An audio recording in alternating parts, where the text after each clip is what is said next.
Les damos la bienvenida a In Xochitl Incuicatl. Este es un podcast donde compartimos una perspectiva distinta sobre nuestra realidad, hilvanada a través del pensamiento poético.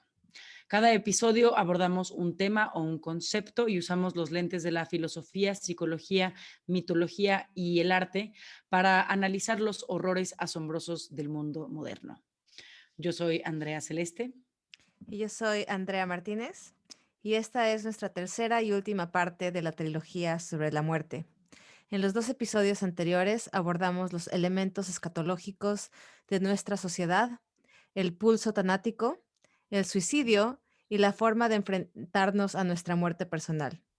Hoy exploraremos la muerte del otro y las diferentes maneras que tenemos de confrontarla.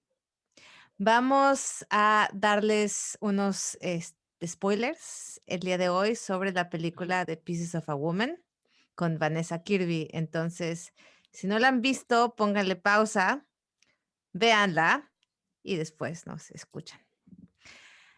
Vamos a empezar también el día de hoy con Joan Didion. Joan Didion, con una cita de Joan Didion. Joan Didion es una escritora americana. Se hizo famosa por sus escritos sobre las sociedades hippies en los 70, con su libro llamado Slouching Towards Bethlehem o Arrastrándose hacia Belén. Belén. Sí, o sea, arrastrándose es como ir así, you're slouching es que vas así todo mal, jorobado y mal puesto, dirían las, o sea, como que enderécese, o sea, que vas así, ¿no? Ajá, Slouching. Slouching. Y recientemente Netflix sacó un documental sobre ella porque sus últimos 2 libros no fueron análisis sociales o de la sociedad americana, sino que más bien se dedicaron a reportar sobre el duelo. El duelo, en particular, su primer libro sobre la muerte de su esposo, John Donne, que también fue escritor. Ujú. Y ese libro se llamó El año del pensamiento mágico, y en su último libro, que se llama en inglés Blue Nights, que lo tradujeron en español como Flores Azules, por alguna razón, habla sobre la muerte de su hija adoptiva. Ujú. Y voy a leer un pedacito de el libro del año del pensamiento mágico, porque siento que este pedacito Sintetiza sintetiza e incluye todos los elementos que vamos a abordar en este episodio. en el problema del duelo. Así es. Entonces, Joan Didion dice: el dolor por la pérdida nos resulta un lugar desconocido hasta que llegamos a él. Anticipados lo sabemos, que alguien cercano a nosotros puede morir, pero no imaginamos más allá de los días o semanas inmediatamente posteriores a esa muerte imaginada. Incluso interpretamos erróneamente la naturaleza de esos pocos días y semanas. En la versión del dolor que imaginamos, la pauta a seguir es la recuperación. Prevalecerá un cierto movimiento hacia adelante. Los peores días serán los primeros. Imaginamos que el momento más duro de la prueba será el funeral y que tras él se iniciará esa hipotética recuperación. Cuando anticipamos el funeral, nos preguntamos si lograremos superarlo, estar a la altura de las circunstancias, hacer gala de la entereza que invariablemente se menciona como respuesta correcta ante la muerte. Anticipamos que necesitaremos fortalecernos para ese momento. ¿Seré capaz de recibir a la gente? ¿Seré capaz de dejar el lugar? ¿Seré capaz siquiera de vestirme ese día? No sabemos que ese no será el problema. No podemos saber que el funeral en sí mismo será anodino, una especie de regresión narcótica, arropados por el cariño de los demás y por la gravedad y significado de la ocasión. Ni podemos saber, y ahí reside la diferencia fundamental entre cómo imaginamos el dolor y cómo es en realidad ese dolor, la interminable ausencia que sigue al hecho en sí, el vacío, la absoluta falta de sentido, la inexorable sucesión de momentos en los que nos enfrentaremos a la experiencia del sinsentido. Hemos hablado en el podcast sobre la falta de sentido, sobre la muerte, sobre cómo enfrentamos nuestra muerte personal, pero hoy nos enfocamos a la muerte del otro, al otro como cercano a nosotros emocionalmente. Y cómo nos preparamos desde la psicología, la metodología y la filosofía comparativa para la muerte del otro y cómo espera la sociedad que reaccionemos ante ella. Sí, y bueno, también me parece importante iniciar con que estadísticamente el problema del duelo está asociado a las mujeres, a lo femenino, y empezando por la dimensión mítica en ese sentido, de relacionando lo femenino con el duelo, la imagen arquetípica de la plañidera, que es pues este ser femenino que chilla, que gime, o sea, tiene, sobre todo es importante también subrayar desde el principio toda esta performatividad alrededor de, del duelo, no porque estén fingiendo necesariamente, aunque las plañideras también sí son personas que lloran con ley aquí en China, eh, pero porque es tal el dolor ante la pérdida que parece que hay una regresión a muchas cosas, entre ellas también este desgarramiento que es tal que pues un poco nos animaliza, ¿no? O nos afemina, dirían los griegos, y por eso estará siempre relacionado con las mujeres en términos de, pues, de perspectivas de género, ¿no? Y la imagen arquetípica de las plañideras, pues, o de quien está en duelo es una mujer. Son mujeres, son Demeter, Antígona, Electra, la esposa de Foción, sobre todo a partir de, pues, del ensayo de cómo el duelo se convierte en la ley, y Écuba y en realidad todas las troyanas. Y voy a empezar por Demeter y quizá me quede con ella y no haya otro ejemplo más.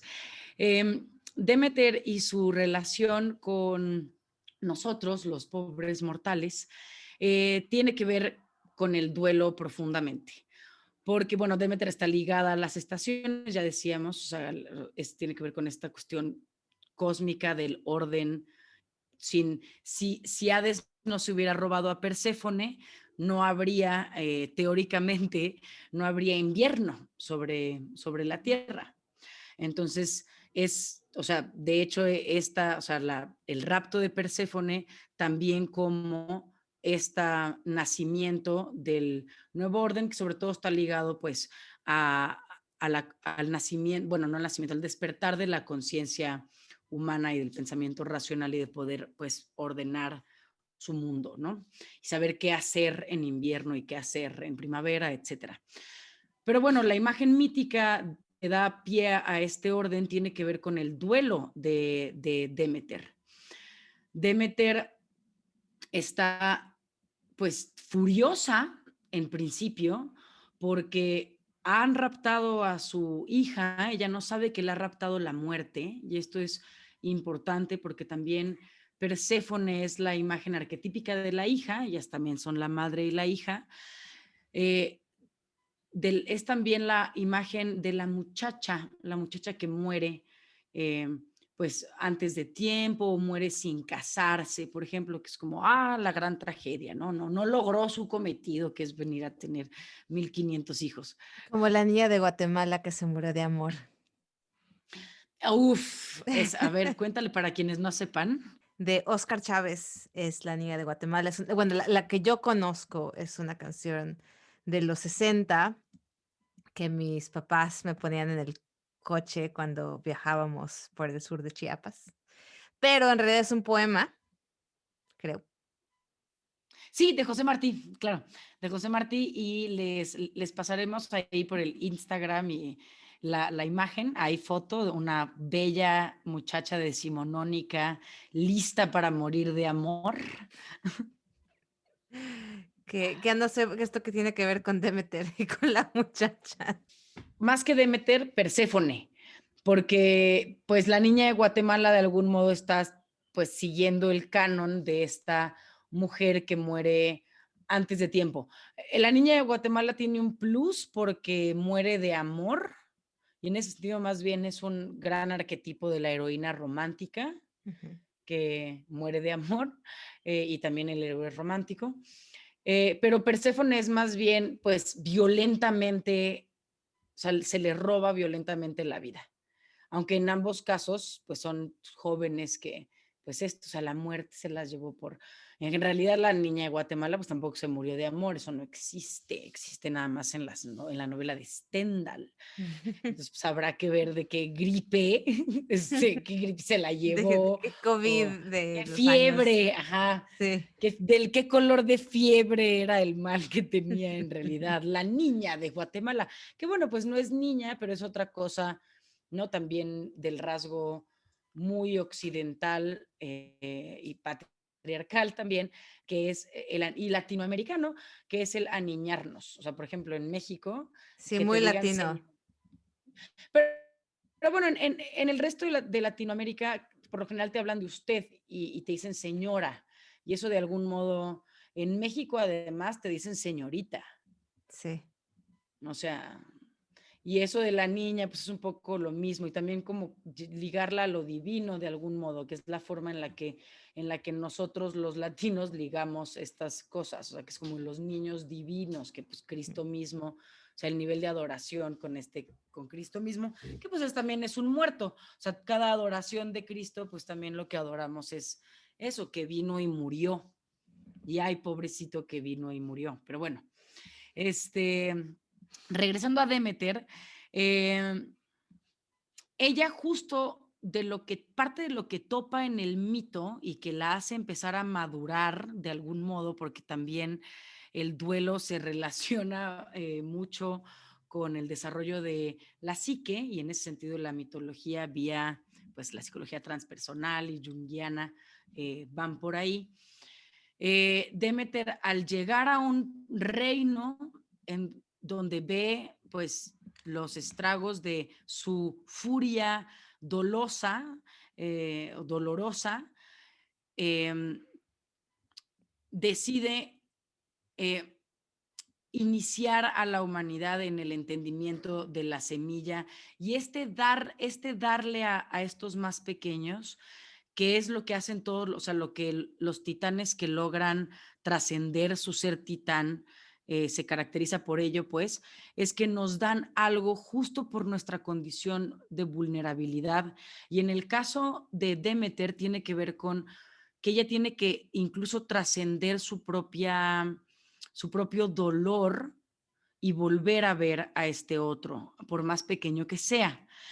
Una imagen importante dentro del mito, me parece, porque pues, los mitos están llenos de imágenes, es que, bueno, de hecho, en algún episodio anterior lo mencionábamos, que una es que a Demeter la hacen reír, la hacemos reír con nuestro ser risible que somos, como dice Bergson, si no solo somos el hombre que ríe, sino somos el hombre que da risa.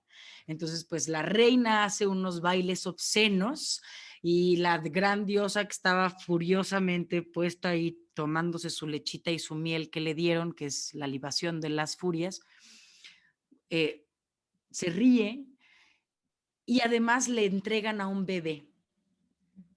Le entregan a un bebé que es el bebé real, el niño real, pues, y ella tiene que cuidar del bebé, o sea, le dicen, pues toma, tú haz con él, y en lugar de comérselo, que es parte de la tradición titánica, que es lo que es ella como diosa, pues decide entregarnos el misterio de la semilla y nada, se queda como sello las estaciones, como sello de su duelo y la memoria de Perséfone que va y viene, pero bueno, o sea, tenemos esta forma de salvarnos de su duelo inevitable que sucederá cada invierno. Y yo haría Eh, el paralelo, con la película reciente, The Pieces of a Woman, que no sé si en En español la tradujeron como Pedazos de una No mujer, sé, ¿eh? no lo sé. Yo no la he visto, para mí también es un spoiler, pero a mí no me molestan los spoilers. Bueno, pues spoiler alert, les voy a contar el final. Em, Pieces of a Woman es con la actriz Vanessa Kirby, que también salió en la serie de televisión The Crown sobre, Mm, pues, las maravillas de la monarquía británica. Y también sale en esta película como su pareja, Shia LaBeouf. Y la historia ujú. es de una mujer que, como la historia que tú contaste, bueno, en el caso de Vanessa Kirby, ella está embarazada y nace su bebé y la acompaña en su casa una partera. Y cuando nace el bebé, vive, no sé, tal vez unos 2, 5 minutos y se muere. Y entonces, como el arco de la película es primero la preparación para el nacimiento del bebé y la esperanza de una nueva vida, etcétera, y el amor entre ellos, y después es la muerte del bebé y la furia de ella y de ellos como individuos y como pareja. Y hay imágenes padres, a mí me parece, de la película donde filman las plantas después de que se muere el bebé. Filman las plantas meses después alrededor de la casa y todas las plantas están muertas. Que me parece una buena metáfora. Bueno, pues después de la muerte del bebé, la madre de ella la convence de llevar a juicio a la partera porque parece que habían otras madres que habían sufrido cosas que les habían pasado a sus hijos con esta partera. Y toda ella se enfoca en el juicio hasta que encuentra una foto del día que nace y muere su bebé. Y después de ver esa foto, su furia se desvanece y va a la corte y dice, no, no es culpa de la partera. En realidad, la culpa no es de nadie, estas cosas pasan. Y que es el mismo arco que tú mencionas, de que es la furia y la aceptación de la tragedia, como es la muerte de un hijo, y aceptar que finalmente no existe una justicia ni un karma cósmico, sino que a veces las cosas pues salen de la fregada Pasan. y no es Sí, culpa de pasan. nadie. Em, Y es parte, de hecho, ese es el subrayado del pensamiento trágico, o sea, que da origen a la tragedia como género poético, performático, y bueno, a lo largo de los años, de los miles de años que llevamos ensayando el tema de lo trágico y la tragedia, la liga con el duelo es medular, o sea, con el problema del duelo y es podríamos decir que es una de las razones por las cuales se relaciona el género, o sea, a la madurez se liga a la tragedia como género dramático, por ejemplo. Eric Bentley pues en su poética, que es la vida del drama, cuando habla del género tragedia, dice, la tragedia y la comedia como géneros madre apelan a la madurez del sujeto. Y en ese sentido, pues también lo ligo a lo que decía sobre el desarrollo, la madurez psíquica también, o sea, el apropiamiento de uno mismo y del mundo y los límites que uno tiene con el otro. Y en términos de cómo cada etapa, o sea, por ejemplo, si pensamos en las etapas freudianas Ujú. o psicoanalíticas, pues no freudianas, o sea, psicoanalíticas de desarrollo psicosexual, también el paso de cada etapa incluye un duelo, o sea, uno gana algo, pero pierde otra cosa. Entonces, de algún modo venimos a ganar perdiendo. Y que esa narrativa un poco arquetípica también la vemos en las películas infantiles de Disney, por ejemplo, lo que fue Bambi, cuando matan a la mamá o cuando o cuando Scar, ¿cómo se llama Scar en español? Ajá, no, pues Scar Scar se llama mata Scar. a Mufasa en el Rey León. eso es un parteaguas, evidentemente, que marca la vida pues, de Bambi y de Simba, ¿no? Que a partir de ahí ya hay un salto, o sea, es un quiebre en la historia, ¿no? Y en ese sentido, en el propio arco dramático de lo que la misma sociedad del espectáculo ha ensayado el tema, y Hollywood, pues, si bien estas pérdidas de Bambi y de Simba, pues son pérdidas primordiales, o sea, que de las que todos sufriremos y que sí, obvio, apelan a una madurez y demás, o sea, todo duelo apela, toda resolución del duelo apela a una madurez, pues, y a una reconfiguración del yo frente al mundo. Pero, por ejemplo, la Guerra de las Galaxias, ahí lo que implica es de algún modo un doble duelo, porque Luke Skywalker, pues de repente sabe sobre su padre, Anakin Skywalker aparentemente es este ser heroico que es derrotado por por el Dark Side, representado por Darth Vader. Y de lo que se entera, y esa es parte de eso, o sea, es un duelo, es que, pues sí, Darth Vader mató a Anakin Skywalker, pero lo hizo simbólicamente. O sea, Darth Vader es su padre. Entonces tendrá que despedirse y eso le dolerá y hacerle un duelo a esa imagen que se había hecho él pensando en que Anakin, o sea, no puede contener, es decir, y es la misma cuestión, pues, de hecho, de la escuela kleiniana, bueno, de relaciones objetales, más bien, que Ujú. tiene que ver con considerar que un mismo objeto, como Anakin Skywalker, que es tan aparentemente bello, heroico, noble, bueno, luminoso, termina siendo Darth Vader. Y nunca dejan de ser una cosa, o sea, siempre está una cosa en la otra, pues. Y eso es parte de lo que tiene que, pues, madurar en Luke Skywalker. Y en ese sentido, también el duelo sobre, o sea, es de hecho, pues, un triple duelo, porque también se morirá el Darth Vader y lo llorarán, y Darth Vader se morirá después de hacer toda una expiación, muere Darth Vader y será pues con su propio duelo, le harán, pero también Luke tendrá que pues doler, bueno, trabajar la pérdida de lo que él pensaba era su nuevo interés amoroso, que ahora resulta ser su hermana. Ujú.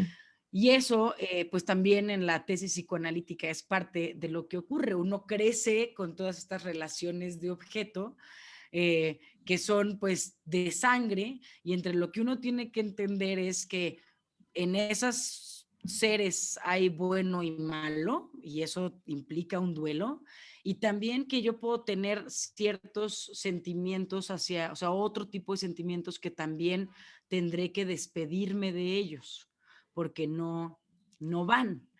Y creo que esta maduración de la que hablas con respecto a pérdidas también ha sido explorada en la tanatología, cuando uno va a perderse a sí mismo por medio de la muerte o cuando uno va a perder a un ser querido. Y obviamente la madre, como que tú también hablabas de la feminización del duelo y del dolor y de em, pues del expresar la pérdida, se relaciona principalmente con las mujeres. Hablaste de las plañideras, que también hay una historia muy bella de Julio Cortázar, que es la historia de una plañidera que ahorita no me acuerdo del título, pero si alguien se acuerda, que nos lo mande por Instagram. Y Elizabeth Kubler-Ross funda la Escuela de Tanatología, y una de sus mayores obras se llama La muerte y los moribundos. Ella diseña el modelo de las etapas del duelo. Y las etapas del duelo, bueno, han ido cambiando a través de las décadas, se han ido adaptando a la nueva psicología, a lo que se considera más apropiado, un reflejo más apropiado de lo que le sucede a la gente. Pero bueno, como sinopsis, estas etapas de la pérdida es primero la negación, luego el enojo, que bueno, pues nos da furia, como Demeter y como Vanessa Kirby haber perdido al ser querido. La negociación, que es tratar de justificar esa pérdida, de decir esto pasó por esto o yo pude haber hecho esto y ella o él no hubiera muerto, que son finalmente son procesos de pensamiento irracionales. Después viene la depresión, después la aceptación y una de las que yo no mencioné en el episodio en inglés, pero que es uno de los ejes más importantes, es la esperanza.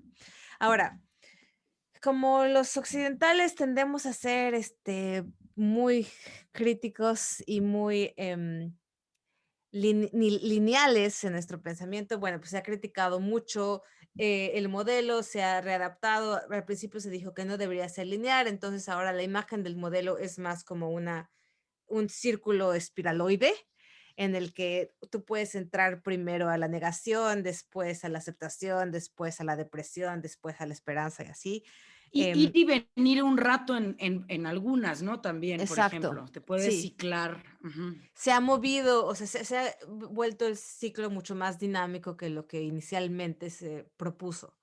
Pero bueno, finalmente Elizabeth Kubler-Ross intentó mapear el duelo para poder ofrecer apoyo a los moribundos y a sus familiares. Que Porque morimos. porque morimos. Que yo esto me gusta contrastarlo, con Oriente siempre, con Asia, porque aunque, ahora sí que nos parecemos mucho, también diferimos en mucho. Y un estudio el que estaba yo leyendo sobre la muerte en Japón, particularmente la muerte del esposo con mujeres heterosexuales, estudian a las viudas en Japón y a las viudas Cis. en Estados cis, y en Estados Unidos. Y las viudas en Japón, al principio, cuando se estudia el duelo de ambas, las viudas en América, las gringas, son mucho más expresivas de su dolor, hay mucho más, supongo que el shock y la ira.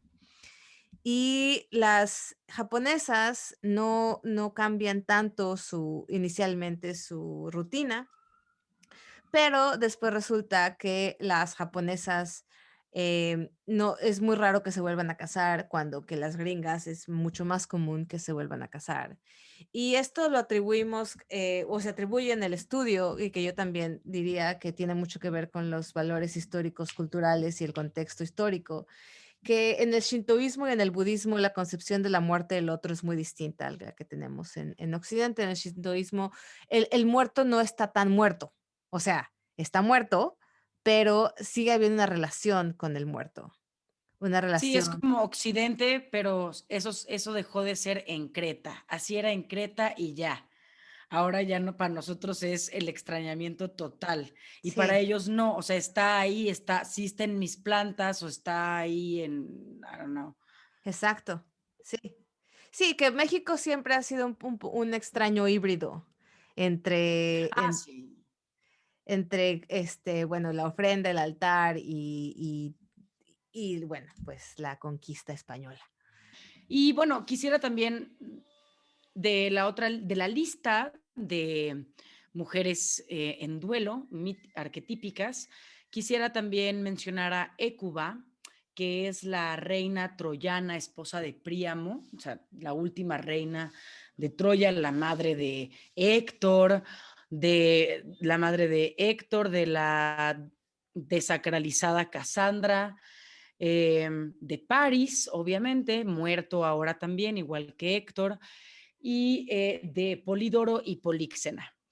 Y bueno, lo fuerte de este mito es que pues demuestra cómo también los griegos de algún modo tenían claro este ganar perdiendo y también perder ganando, en tanto que pues ganan Troya y casi todos se pierden 10 años, la mayoría de los héroes muere, entonces pues ¿para qué ganaron? O sea, hay esta sensación del sinsentido, del pensamiento trágico.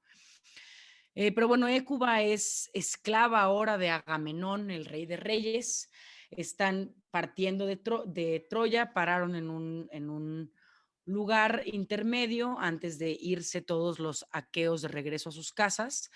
Y ella está rezando, pues está muy triste porque lo que le acaban de decir, bueno, está triste por todo lo que ha pasado en Troya, y está deseando que su hijo Polidoro, que es su hombre más pequeño, y aquí pues hay que pensar que es el nacimiento del patriarcado, entonces estos niños importa dónde están y dónde queden y ojalá luego puedan venir a reclamar la tierra, Ujú. etcétera, hacer guerras, este, que ojalá pues esté bien. Ella se lo mandó a un vecino, reino vecino, que es justo donde están ahí ahora, escalando, en escala. Y mientras está ella deseando esto, pues llegan y le dicen, tenemos que sacrificar a Políxena, que es tu otra hija que queda viva, que viene con nosotros de esclava, porque no la queremos aquí. Bueno, en realidad dicen que es porque el fantasma de Aquiles, pero esa es una manipulación de parte de los griegos y una forma de decir que quien no la quiere ahí son los griegos mismos, o sea, todas las huestes. A lo mejor los reyes, o sea, Odiseo, Agamenón, Menelao, podrían aguantarla, pero todo el resto de la banda detesta el nombre de Políxena porque la ligan a la muerte de Aquiles. Y hay otro lugar en donde muerte y boda van a estar relacionados, así como con Perséfone, cuando la raptan, significa que se casa con, o sea, con Hades, y esta muerte de todas las jóvenes es que se casan con Hades. Ujú. Eh, entonces, porque Aquiles muere porque acepta entrar a Troya a casarse con Políxena. Y ahí es donde le dan en el talón.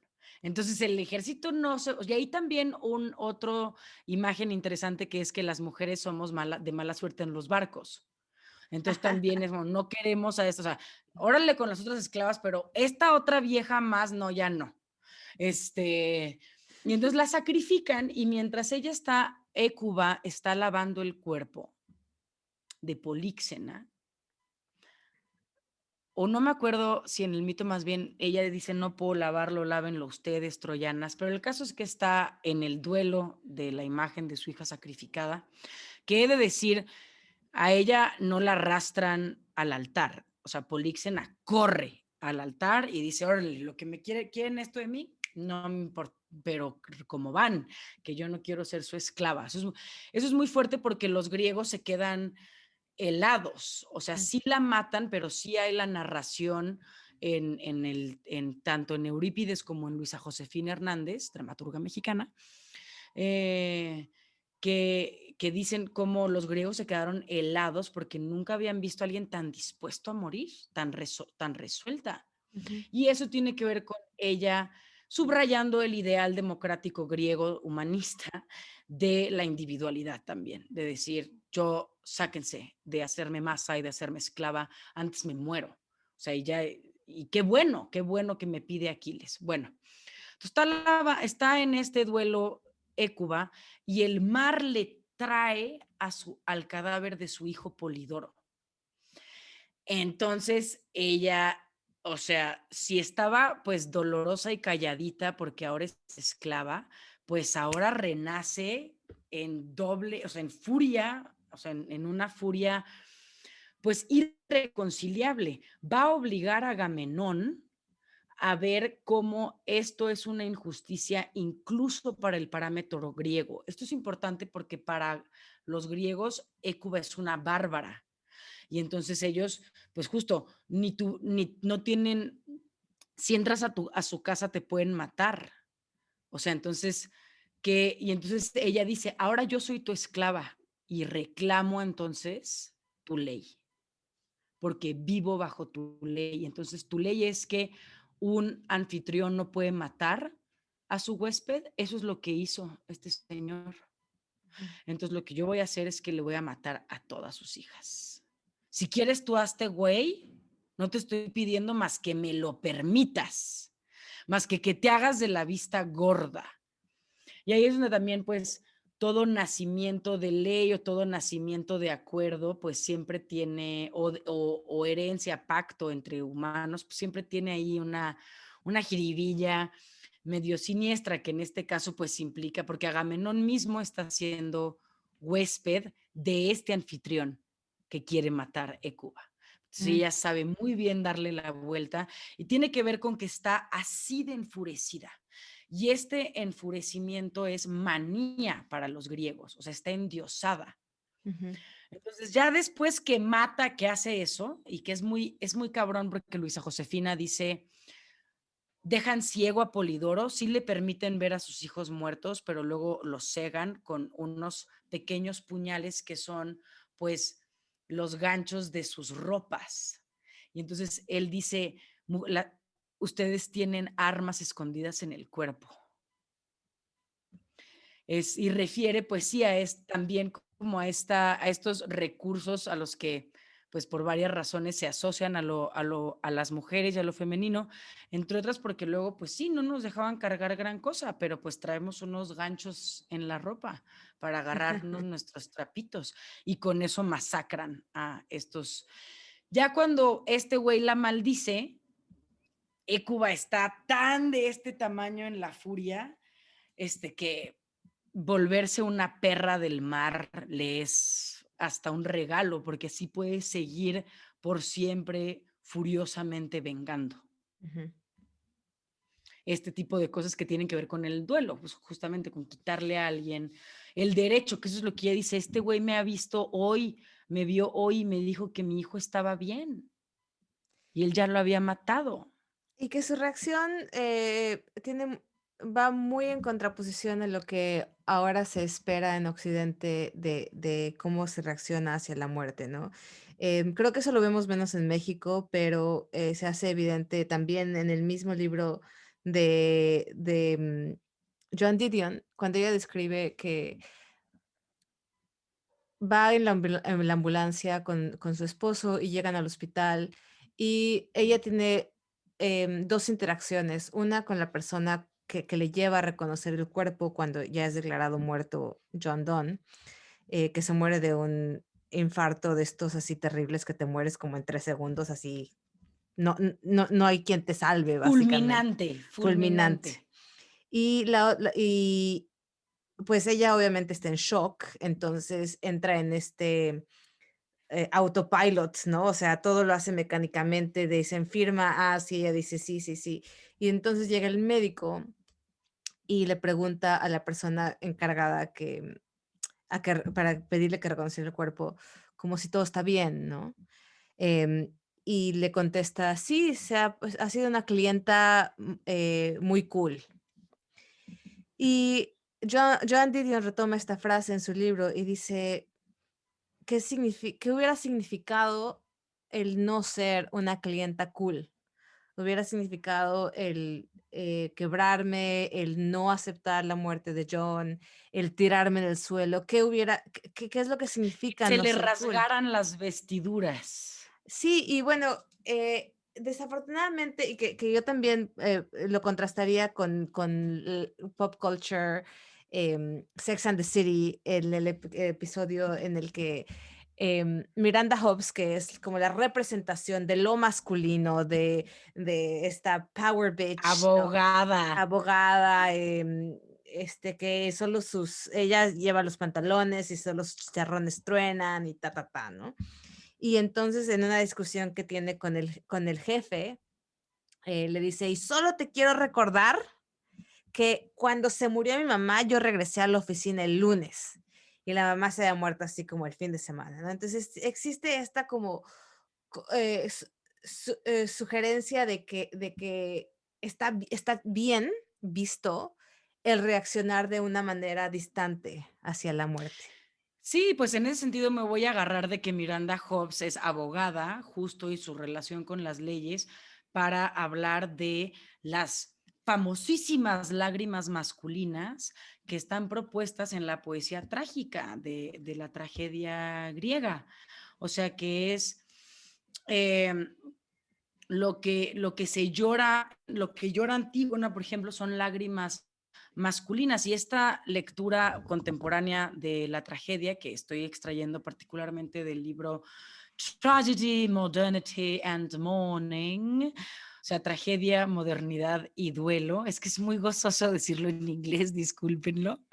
E impostarlo, pues, más todavía. Bueno, va a ligar también, pues, a la tragedia y su performatividad que implica hombres, hacer hombres vestidos de mujeres. Eso todos los pues, se sigue, ahí se funda, o sea, desde el origen está esta tradición que sobre todo se siguió en Inglaterra y bueno, grandes que la continúan con todo mi respeto, la continuaron más bien, pues gente como Monty Python. O sea que, pues sí, o sea que tiene una estética ahí que tiene mucho que ver con esto, ¿no?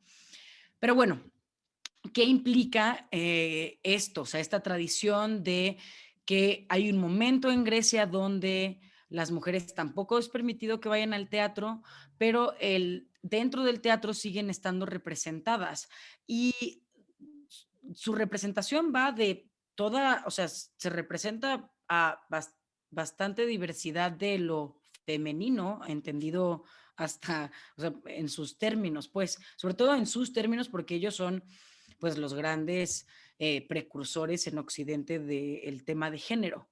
En la tragedia misma es donde vemos, y también en la poesía de Hesiodo, donde están narradas como la moral, o sea, sus costumbres en trabajos y días, como qué es lo que deben hacer las mujeres y qué deben hacer los hombres.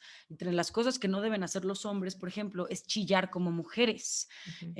y ni en el funeral. O sea, en el funeral más bien tienes que ver que si esto es un crimen, pues antes te rasgas, o sea, justo te rasgas la cara. Bueno, eso es algo que hacían las plañideras sí o sí en la antigua Grecia, o sea, rasgarse con las propias uñas, hacerse surcos en la mejilla, dice Esquilo, y se me rasgan y me rasgo las vestiduras, pues del dolor que esto, todo eso que está representado desde Esquilo, por ejemplo, y que llega hasta la écuba de Eurípides, que es pues el trágico más moderno de la tragedia griega,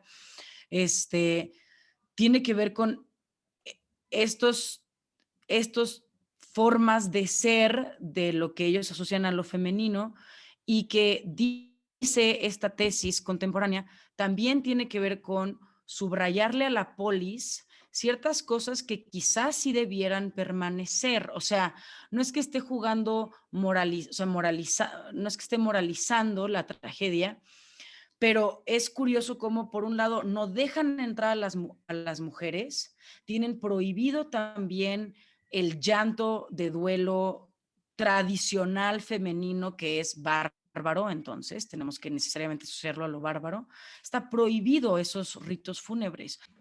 Entonces, en este momento en Grecia, o bueno, hay un momento en Grecia más bien, porque no estamos dando datos duros, donde se prohíbe pues, esta práctica del rito fúnebre que tiene que ver con esta particular performatividad, o sea, es pues esto, todo lo que dice Esquilo, me voy pegando en el pecho, con golpes en el pecho, me arranco los pelos, de los gritos se me desgarran las vestiduras, etcétera. Es considerado femenino y bárbaro. Y este discurso fúnebre del que tú hablas, también lo podemos relacionar con, bueno, con el título de nuestro episodio y con la película de Closer, con el título de nuestro episodio que se llama No hables mal del muerto, porque pues no hay que hablar más del difunto, porque el difunto siempre decimos que, ay, qué buena persona era. Pero en la película de Closer con Natalie Portman y Jude Law, em, cuando van atrás sentados hasta atrás del micro, Sí, eh, cuando se conocen. cuando se conocen, del micro o del taxi, ya no me acuerdo. Creo que yo lo No, vi sí es parecer. camión, sí es camión, sí es Bueno, camión. Jude Law le cuenta que él escribe obituarios y entonces hay un juego de que él le cuenta que cuando se escribe sobre un borracho que se murió, le dicen era muy sociable o de una persona muy Muy corrupta, alegre, de la vida decimos, muy alegre. alegre, era de mucha influencia. Entonces tenemos esta No solo este distanciamiento con el duelo y con la muerte que tú dices porque nos hace bárbaros, esa cercanía con lo que muere, pero también este ritual de no decir la verdad sobre el quien murió, porque se considera inapropiado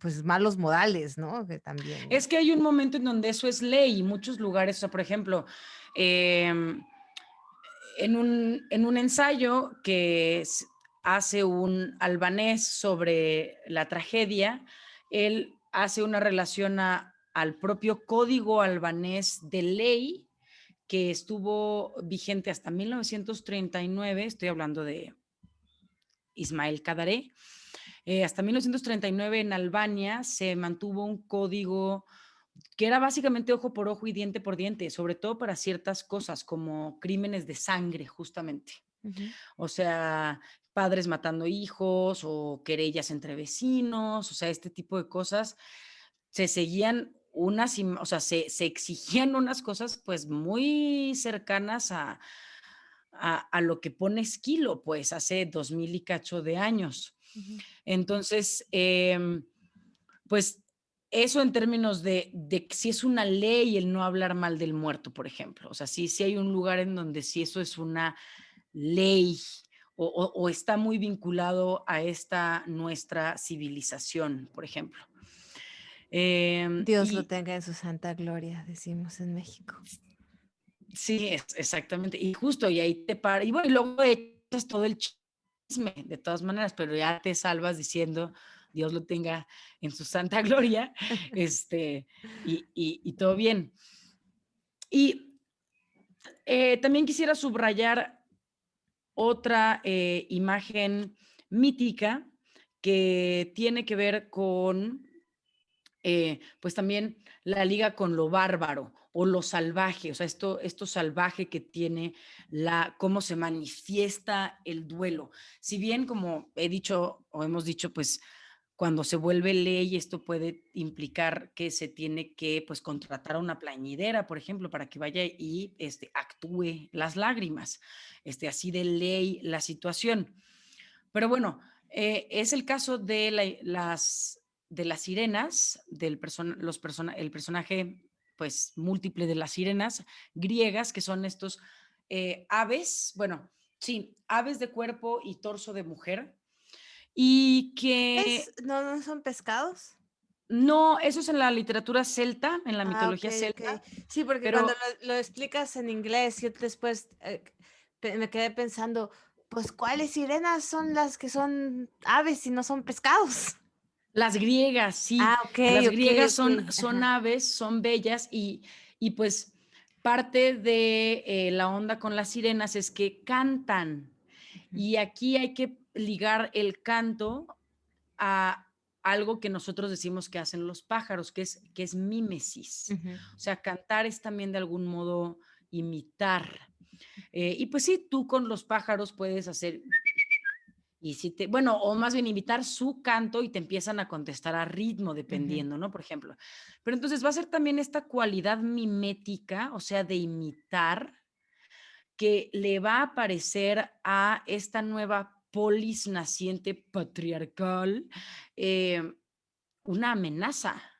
ujú. O sea, porque la mímesis para Sócrates, que es pues uno de los medios del teatro, y por eso lo ve con mucha sospecha, es, pues puede provocar una sobreidentificación, puede ser un fármaco alienante, no promueva la ética y la acción responsable, sino que lo que active en uno es más bien que estemos alienados en este molcajete emocional que estamos viendo con esta representación. Y, y bueno, justo lo que Pascal Quignard, que pues es un francés, que es un montón de cosas, un intelectual, poeta, servidor público, diplomático, eh, tiene una, pues un elogio a la música, podríamos decir, que se llama Butes y Ujú, que tiene que ver con dividir la música en dos. Y la música de bute o la música que a la que es arrobado Butes es la música de las sirenas, que tiene una voz acrítica, o sea, es antes de una voz articulada. Es una voz, o sea, es más bien algo que todavía no está articulado y que hay que ligarlo más a el nacimiento de la humanidad, que es pues el duelo y la despedida de ya no poder comer con los dioses y de darnos cuenta de que somos mortales. Entonces también alude esta voz crítica a este primer llanto fúnebre, llanto fúnebre sobre el loto y sobre nosotros mismos, sobre nuestra mortalidad misma. Y por ejemplo, la música órfica, que es la antagónica de las sirenas, por eso Orfeo y las sirenas tienen un duelo épico cuando van ahí con Jasón y los argonautas.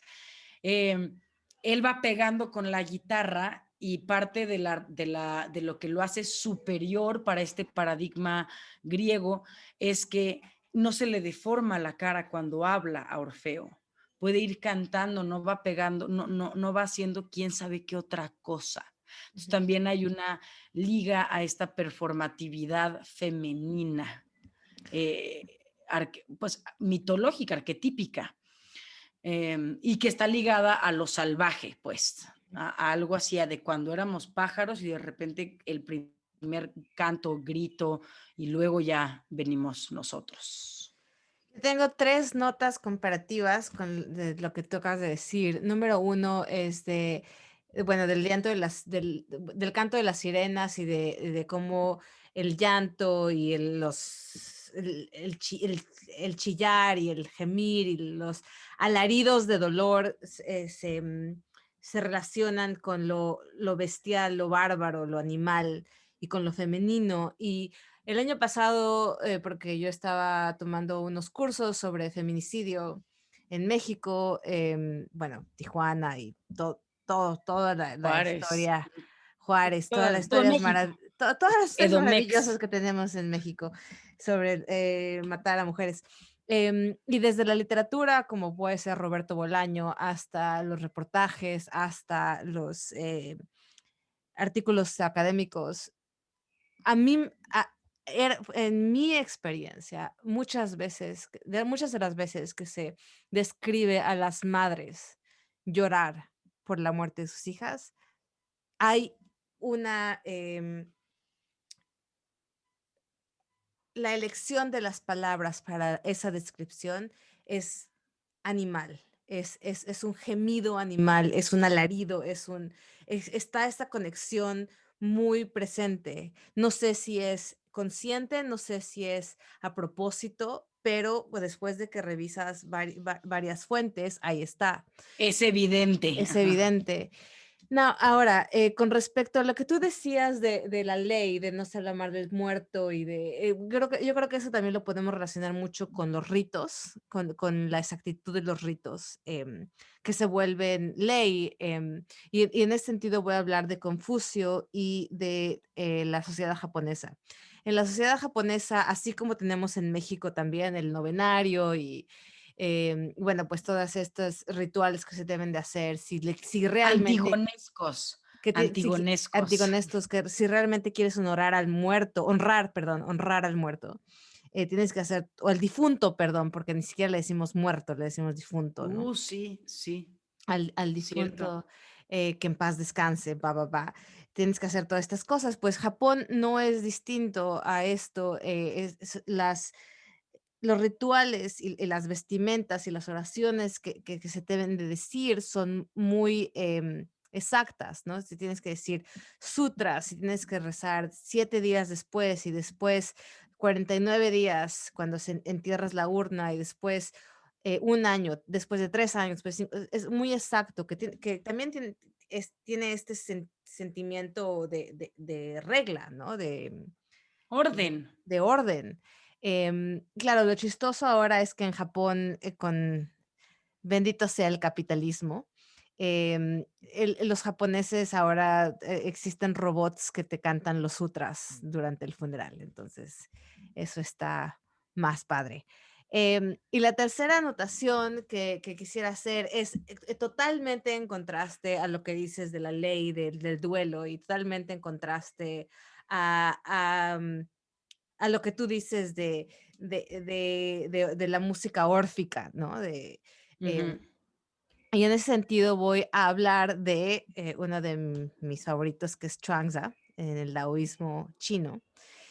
Y hay dos historias en el taoísmo chino. El taoísmo chino responde siempre al confucianismo y el confucianismo tiene dos conceptos pilares. Uno es la propiedad ritual y el otro es la relación filial. Y entre estos dos juntos tenemos que uno debe respetar a los ancestros ante todo y hacer los ritos como se debe. Y Chuangzi va a decir, no, mano, estás mal, no tienes ni idea. Y hay dos historias que comunican esta oposición y esta visión alternativa. Una es cuando se muere la esposa de Chuangzi y llega su amigo Huetze, que es una de las principales figuras pues, en el libro de Chuangzi, y le dice, pues, ¿qué onda, no? O sea, ¿qué haces? Y Trunks está cantando y está tocando el tambor Tocando un y tambor. tocando un tambor y le dice Juetze, pues, oye, pues es la mamá de tus hijos y ¿por qué no estás llorando? No solo no estás llorando, estás tocando el tambor. Y Trunks le dice, pues no, o sea, ese no es el punto. El punto es que en el principio ella tuvo vida y ahora no la tiene. Ya no existe, es la energía que tenía antes, no es la misma que tiene ahora. Su cuerpo ha cambiado, antes tenía vida y ahora no lo tiene. Y la siguiente parte es más o menos una cita directa de la historia. Ella estaba por descansar eternamente, por decirlo, o en paz, en nuestra recámara, mientras que yo estaba llorando y quejándome. Entonces me di cuenta de que era un incompetente cuando se refiere uno al respeto al respetar al destino. Entonces me detuve. Entonces, la actitud taoísta es que hay que aceptar los cambios. Y esto no solo se refiere con respecto a la muerte, sino con cualquier cambio en la vida de uno, el envejecer, el enfermarse, la buena o la mala suerte, es como la vida es un río y hay que aceptar lo que viene, ¿no? Que nos cuesta trabajo, nos cuesta trabajo.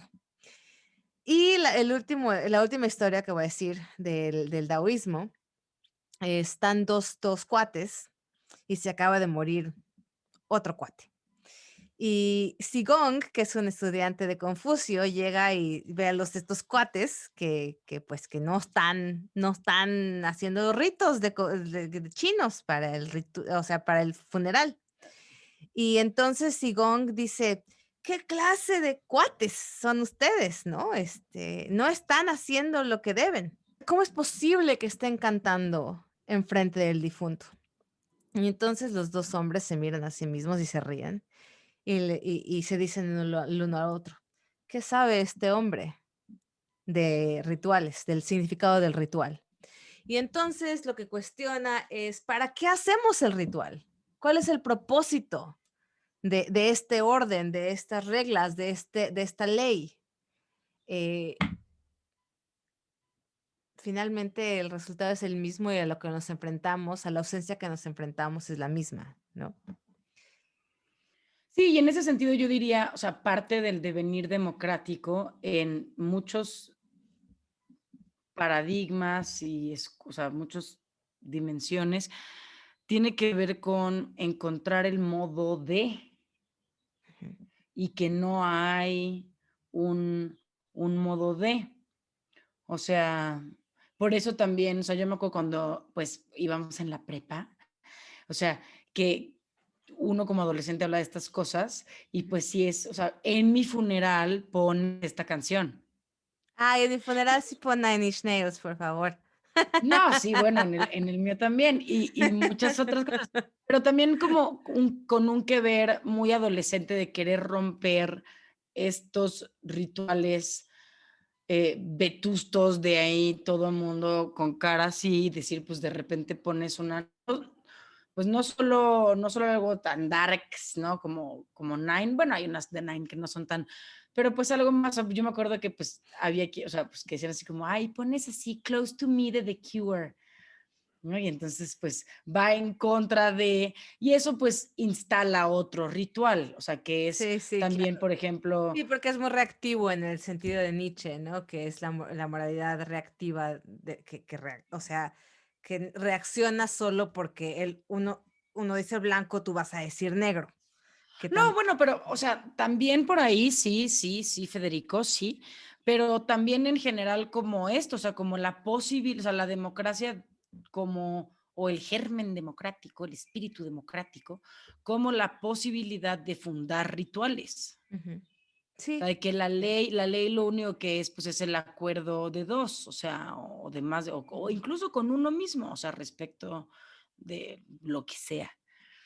Y entonces, pues en ese sentido, una vez más, podría decirse que también esta situación está un poquito moralizada, ¿no? O sea, porque esto que nos dices de Shuangzi tiene que ver con eso. A él le dijeron, está mal lo que tú estás haciendo. ujú. También en la cuestión de los griegos es, está mal que se te rasguen las vestiduras, pierdes el sentido, pierdes tu individualidad, eso, dices, no, pues no hay, en realidad, no hay una forma para, lo que sí es que uno tiene que regresar, ¿no?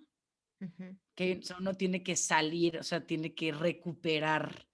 Que es lo Entonces, mismo bueno, yo regreso al principio que dice Joan Didion. No importa cuánto anticipes la pérdida, no es posible saber qué va a pasar cuando estás ahí. Una de las cosas que me quedó más marcada de su segundo libro, que se llama Blue Nights, sobre la muerte de esa hija, es que la gente cercana a ella le dice: "Ay, por lo menos tienes tus memorias, tus recuerdos". Y ella responde en el libro: "Quisiera no tenerlos. Quisiera no tenerlos porque cada recuerdo es el sufrimiento es terrible", ¿no? Que a veces, bueno, eso también nos trae a lo incompetentes que somos a veces para decirle a alguien que está sufriendo una pérdida, decirle algo que lo haga sentir mejor, porque a veces lo único que hacemos es, pues, decir pura babosada. sí, no, justo ese es uno de los territorios que de hecho yo diría, si vamos a hacer alguna ley, la ley es que pues sin juicio en las formas de duelo del otro, o sea, un poco como dice Shuangzi. Ujú, O sea, mientras sí esté atravesando por el hecho que murió ujú, y que exacto. efectivamente ahora se reconfigura el pedo, el asunto, el fenómeno, como, como mejor se pueda, eh, pues, Ese pues es el ya, punto, ¿no? ese es el punto de exactamente, sí. Bueno, y para terminar el episodio de hoy, yo tengo un poema de la escritora irlandesa Evan Bolland del siglo XX, que se llama Ámbar. Este poema lo escuché por primera vez en el podcast de un amigo mío irlandés que se llama Ben Colopy. Su podcast se llama Words That Burn o Palabras que Queman. Hace episodios de 15 minutos, lee un poema y lo analiza y su lectura de este poema es mil veces mejor que la mía. Pero bueno, lo voy a leer porque es un poema muy bonito que habla de la ausencia y no solo eso, sino habla de una pieza de ámbar que a mí me trajo muy presente un regalo que André me hizo hace 20 años de un anillo de ámbar que trajo de República Checa, que se le perdió una de las piececitas de ámbar y pues ahí está guardado en un cajoncito para que no se le pierdan más. Y entonces, pues aquí Es que está no se pueden tener cosas no bonitas. se puede tener las ventas. Y aquí está el poema de Ámbar, que se llama Ámbar. Jamás importó que alguna vez hubiera un inmenso duelo. Árboles en las faldas de las colinas, en sus pequeños bosques, llorando algo de plástico dorado cayendo al suelo a través de estaciones y siglos, hasta ahora. En esta agradable tarde de septiembre, en la que estás ausente, sostengo, como si mi mano la pudiera guardar, un ornamento de ámbar que alguna vez me diste. La razón dice, los muertos no pueden ver a los vivos nunca volverán a ver a los muertos. El aire diáfano que necesitamos para encontrarnos se fue para siempre.